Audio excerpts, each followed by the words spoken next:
रहा हूँ। अब परमेश्वर ने कहा यदि तुम मुझे किसी को बुद्धि की घटी है तो वो परमेश्वर से मांगे।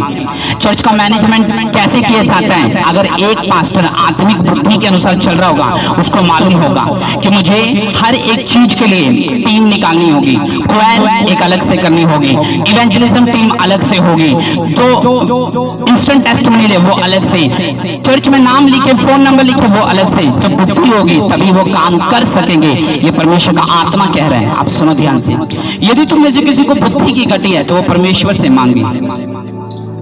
माँ बाप से पूछना कभी क्या आप उस प्रॉपर्टी के कागज, वो सोना या चांदी, आप उसको दे सकते हैं जिसके अंदर घट बुद्धि हो? नहीं। जिसके अंदर ज्यादा बुद्धि होगी वो उसको सौंप के जाएगी ताले की चाबी, क्योंकि उसको मालूम है इस बंदे के अंदर बुद्धि है, ये थोड़ा मैच्योर है, ये थोड़ा समझदार है, इसके अंदर मुझे विवेक लगता है, इसके अंदर ऐसा लगता है कि ये मूर्ख नहीं है। क्योंकि आपको मालूम है जब बुद्धि आपके अंदर वास करती है तो परमेश्वर का ये ऐसा वेपन है, ऐसा हथियार है आपके जीवन में जो आपके शरीर को चलाता है, वो आपका सिर्फ आपकी बुद्धि है।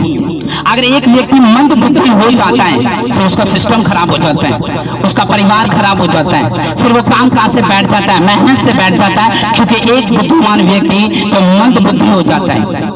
अब परमेश्वर ने तो सबको बुद्धि दी, लेकिन आज व्यक्ति क्या कर रहा है उस बुद्धि के द्वारा?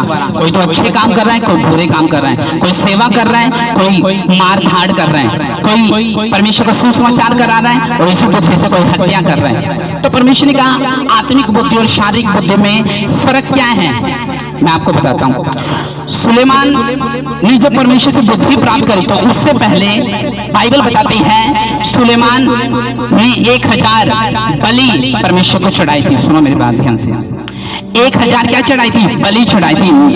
बैल और बकरों की बलि सुलेमान ने